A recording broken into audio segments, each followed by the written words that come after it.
Thank you so much, Jessica, for joining us today. I so enjoyed our pre-call. We asked Jessica to be a part of this today because she's an author, and a lot of people have desires and dreams to be published, and that publishing journey is a unique journey in and of itself. And so the reason when we launch in these different cities today, we're live in Charleston, and when we launch a city, what we try to do is we like to highlight the women in these cities that are doing something really interesting. And so we're so glad that we were connected with Jessica and that she could just tell us about this publishing journey, because we learn the best when we're learning something new and interesting together. So with that being said, if you'll just share your story with us, we would be so grateful. Yeah, I mean, I feel like when people all the time ask me how to get an agent, how to get a book deal. So can you hear? I feel like I'm hearing feedback here, but I have my phone turned down all the way. Okay. Here, how about now? We can't hear feedback on our end. Oh, okay. I can still hear me. It's okay. As long as I can just still hear me and my phone is down all the way. Oh, shoot. Okay, whatever. If you can't hear it. So yeah, I mean, I think that the interesting thing about getting a book deal is that publishers, maybe except for one or two, will not actually look at your proposal unless you have an agent. So it's one of those tricky things where, do you try to get an agent first? Do you try to write a proposal first? But if you're writing a nonfiction book, if you're writing a cookbook, if you're writing anything that is not a fiction book, you're most likely, unless you're self-publishing, you're going to need an agent. And people always ask me, well, then how do you find an agent? And I think one of the best ways to find an agent is to actually go to books that are in the genre of books that you want to publish and go flip to the acknowledgements. And everyone always thanks their agent in the acknowledgements. So that's actually how, when in my first book, Lena Dunham wrote the foreword, and the way that I found her manager and agent is I went to her book and I flipped through the acknowledgements and I found her contact, her manager there. So I think that's a great way to get an agent. And then in terms of writing in the proposal, sorry, this like being able to hear myself is driving me crazy. Hold on. If you want to go, we'll just take it off live. There is a link in the bio where you can get the Zoom link. So we'll put that up, and the Zoom going to be the preferable connection today. So okay, great. Yeah, keep going. I know it's too hard to do two things. I know. Okay. Does that help? Yes. Oh my gosh, because I was just hearing myself and not being able to focus on I you. was watching you do that, and it is so hard. These live interviews are so hard. If there's any kind of distraction, it's like, wait, what am I saying? Okay, I feel free again to actually speak like myself. Okay, so hey, Jessica, I want to say, like, one of the things that you were saying is like, sometimes like being your own advocate is not super complicated. It is as simple as saying, all right, what books do I love? What books are talking about like what I'm talking about or in the same genre? And then just like looking in the back and saying, okay, like here's a list of people that I can contact. And, I think like coming into an industry like this as an author where there's not a whole lot of transparency, sometimes you think it's super complicated. And sometimes it's just like getting in there and doing your research, and it can be as simple as looking for your book. So I love that. I think that's just a great point. Yeah. And I think, I think the self-publishing world is amazing, but I think that for myself, I knew that I kind of wanted to work with maybe a top 5 publisher, which are Penguin, Harper, Collins. And so I wanted to do it that way. And I think, so much of writing a book too is just, what is the hook? And I think that a lot of times when you write a proposal, one of the things that you have to write in the proposal is what are the competitive titles? And so you think, well, I don't want to choose titles that maybe are going to be a direct competition to my book, but that's actually what you want to do. You want to show the publisher there is a demand for this topic, but how can my book be different? So I know when I was writing my cookbook, in my proposal, I listed some of the top plant-based cookbooks to show there is a demand for this type of book, but here is how my book is going to be different. Because I think, right now there's so many books, people are putting out so much content. So it's like, what is your hook? How are you going to make this different? And so when you write a book proposal and you can find, the basic format of it online. It's really the same for everyone. It's truly a business proposal. And most of the people that are here understand writing a business proposal, or at least what goes into it. Cause I think a lot of us don't actually write them anymore. But I think that, you want to look at what is the outline? Who is your market? Who is your audience? Who are you? How are you going to sell the book? Because I think what people don't realize is that as an author, you are selling your book. Like, as much as I would love to say that back in the day when publishers paid for these huge book tours and booked you on all these shows, it's on your shoulders really to do that work. So how are you going to sell the book? And they really look for that. Like, do you have a podcast? Do you have a newsletter? And I have so many people that come to me that say, well, I really want to write a book. And then when I look for them online, they don't exist. And I don't think that means that you have to have 100,000 Instagram followers, but could you pitch yourself to write some articles online about the topic that you want to write about for your book? So you can at least show that you have some sort of credentials in this topic. So I think, I think in the publishing world, there's a lot of people that say that you have to have a certain amount of Instagram followers, you have to have this. I'm in the camp of, if you have an amazing idea and you have some type of platform to show how passionate you are, I think that you can make it happen. Yeah. And so, Jessica, at this point in the process, most of the time people have not written their book yet. They just have an idea. Yeah. They just have. And don't write your book. Don't write the whole thing. Oh, okay. Wait, tell us more about that. Yeah. So Don't worry, I haven't written mine yet. Okay. So I think, again, so many people come to me and they're like, well, I'm about to write my book. I'm like, no. If you're writing a nonfiction book, so let's take fiction out of this, right? Because that usually you want to write your whole book. You really want to write that proposal first, because that is going to be what sells your book to a publisher.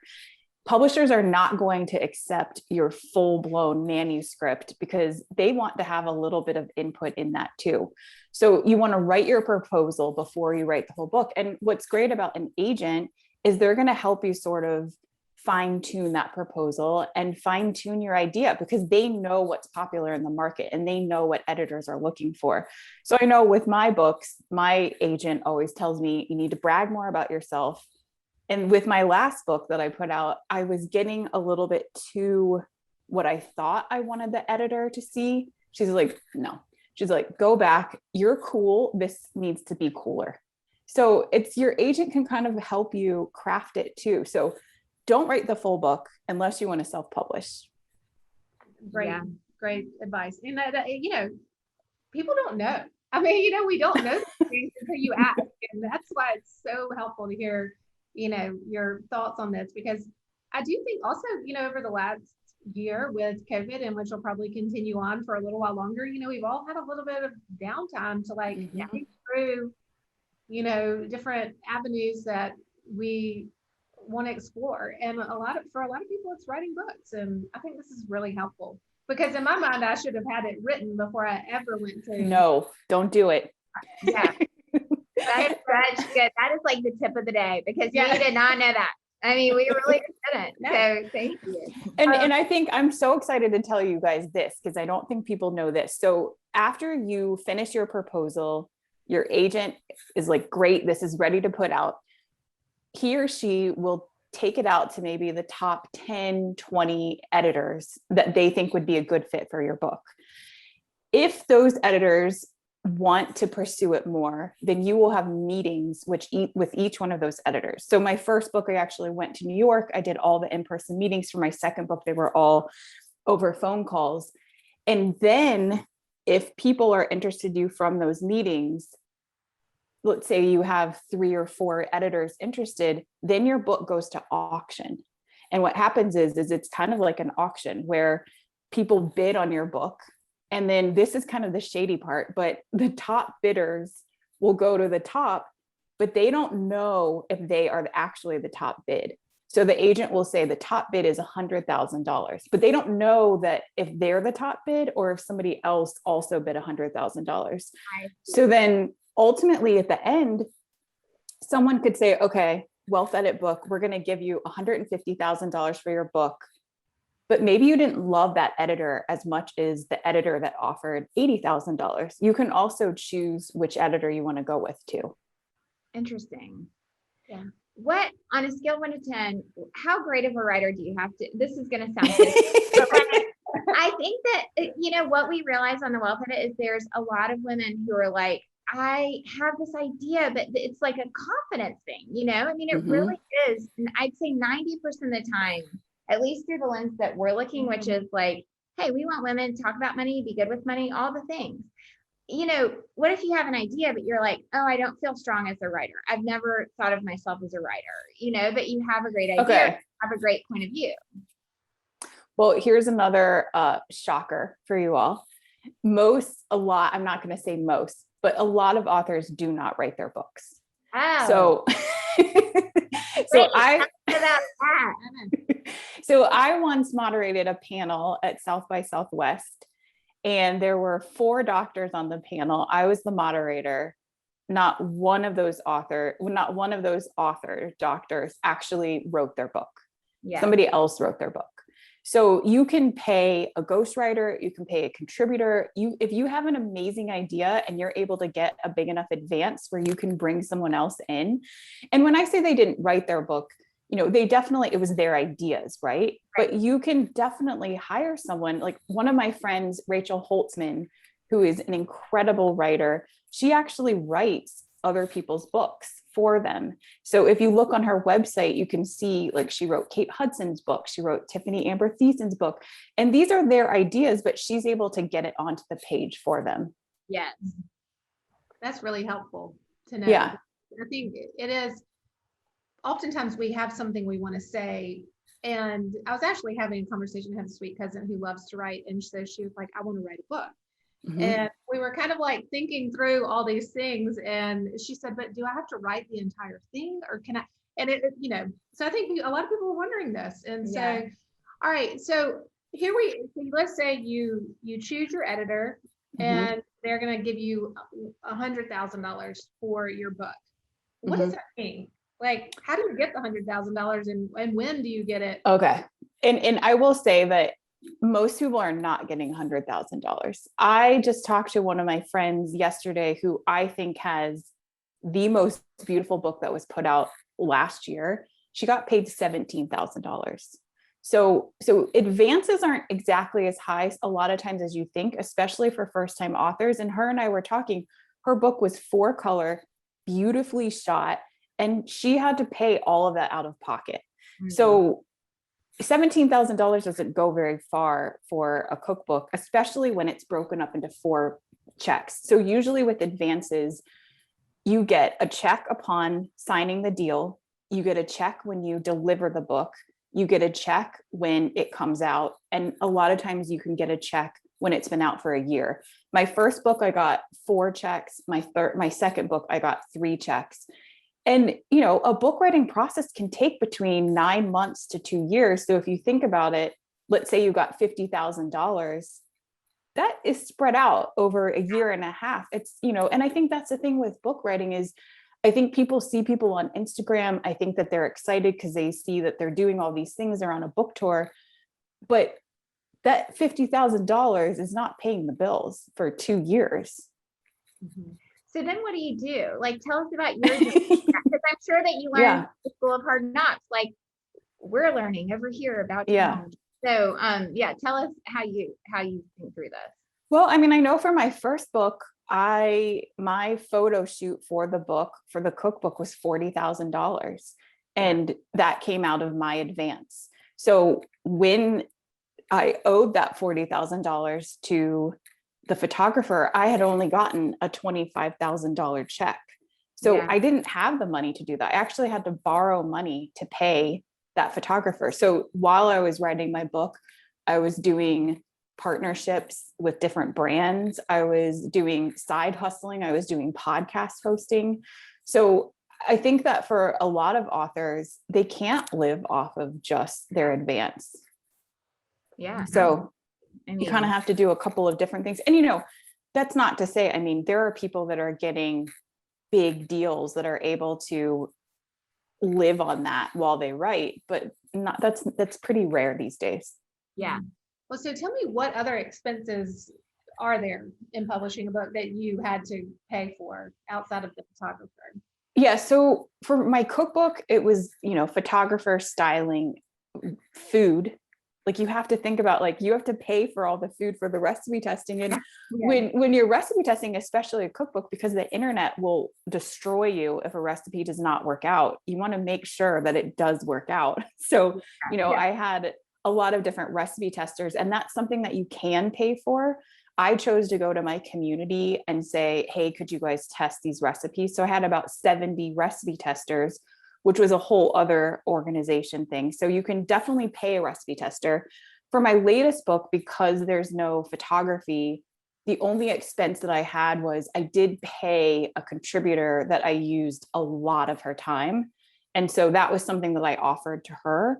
But with this book, it was just my time. Yeah. Mm-hmm. And so tell us what you would say to someone, I mean, because that's what we see. So this is very similar to when someone has like a sudden wealth event. That might be you get an inheritance. That might be you are going through divorce, so all of a sudden, like maybe you're not used to dealing with household finances, and you have to figure out what is my monthly spend? What is all that going to be?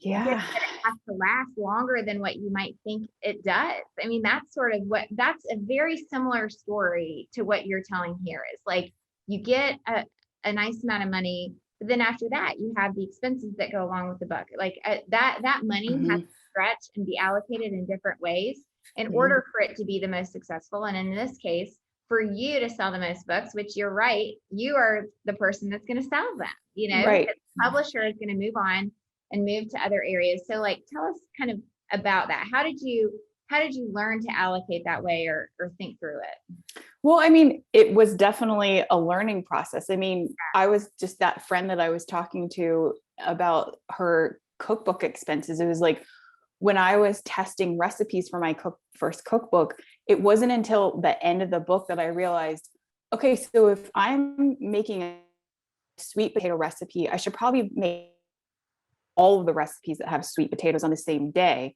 because that could save some money. But I didn't really think about that. It's just kind of like, so, and with this book, just because we're being so honest and open, my last advance check will be coming April 30th. I don't know what that next check is after that check. Yeah. I mean, I don't know. And I think that's something as an author, like you really have to think about, does that mean that I need to hustle and get another book deal? Does that mean that I need to go back to podcast coaching? So I think that for me, I'm a money hoarder because I'm sometimes afraid of not knowing where that next check is going to come from.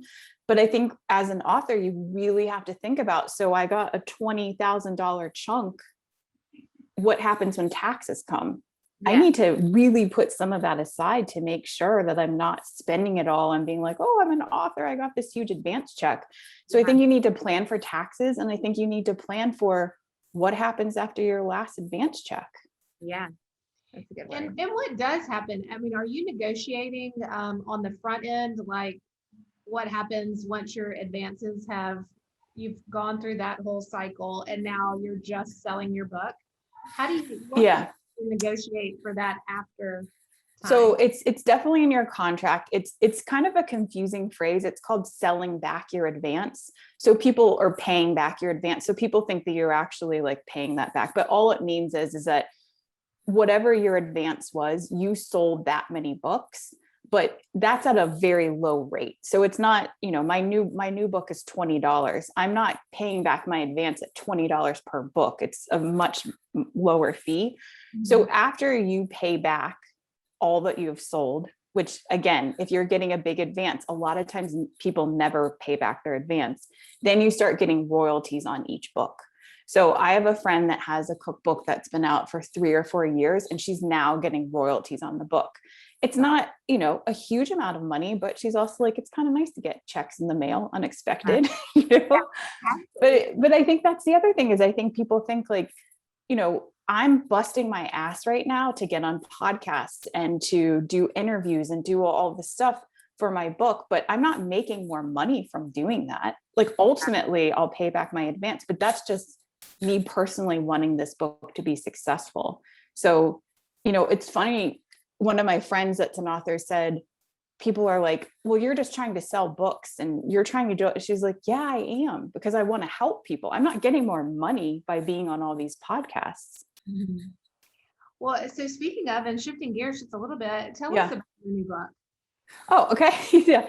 So my new book is called Know Your Endo. And because this is such a women focused thing that you guys do, 1 in 10 women have endometriosis, and it takes an average of 10 years to be diagnosed. So this book is truly really trying to break through the misinformation and help people get diagnosed sooner, and also not feel so alone in their diagnosis, because the BBC did a study that showed that out of 13,500 people with endo, nearly half of them were suicidal.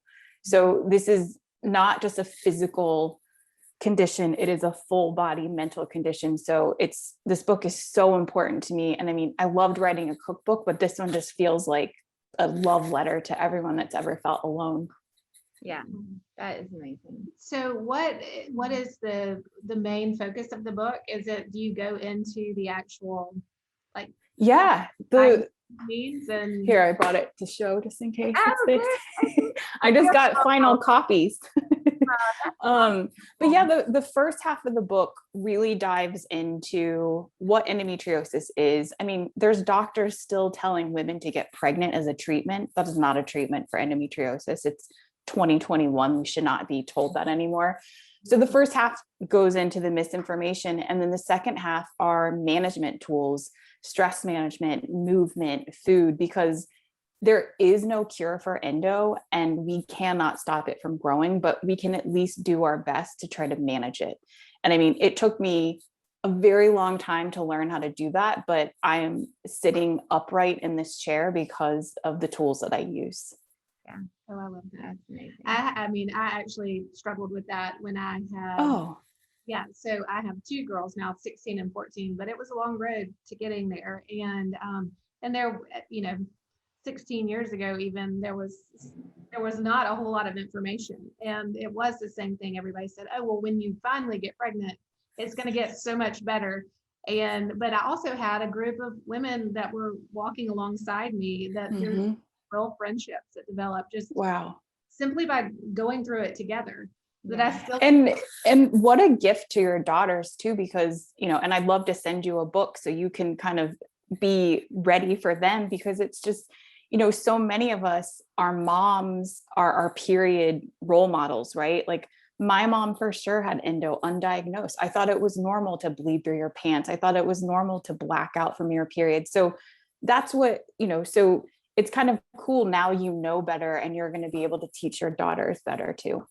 Yeah, I mean, I can 100% relate to that. And now though, going and talking to the gynecologist about your daughter, there's so much more understanding, because I'm like, hey, I've done this and I know this, right? And they're like, you're absolutely right. We've come too far, medically speaking, to let that go on. And that was such a relief to me, having these teenage daughters, and one that I'm fairly certain that's exactly what's going on. And the doctors now are responding so much differently than they have in the past. Well, I think that they're probably responding different because you're walking in and advocating for yourself.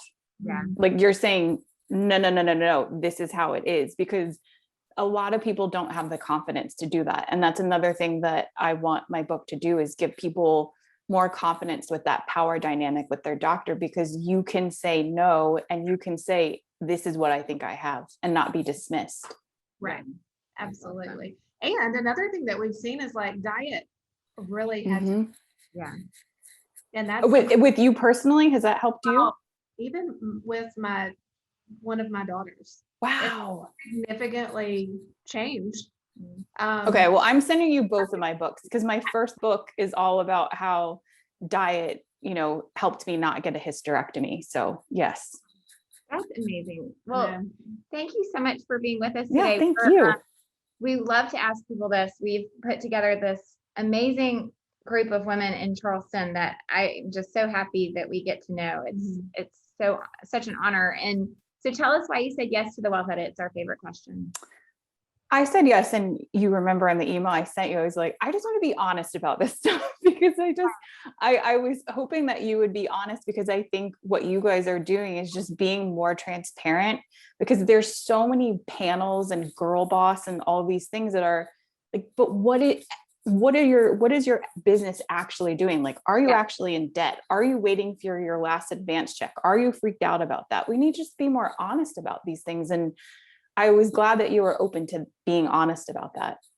That's what we see, is that, like, I think that if we are honest with one another, and that's the kind of environment we've created through the Wealth Edit community, is just be honest about where you are in business. Sometimes a business can look really, really beautiful, but be in debt. Sometimes a woman can look really, really beautiful. We had this, please go back and listen. One of our favorite guests on what we have is Wealth Edit Wednesday. It was Danielle Rollins, and she was talking about how her book was coming out as like her marriage was falling apart. This isn't a secret. I mean, she told us on her podcast, and I'd strongly encourage everyone to listen. And she said, we need to be telling each other the truth, and like we need to be, and I think that makes all of us more relatable, and that's what we need more of, especially right now. So yeah, thank you so much for being a part of it. Thank you. Please email me your address, because I'm getting you a book right away for your daughters. Oh, we would love it. Thank you so much. Thank you. Thanks so much. All right. Bye. Bye.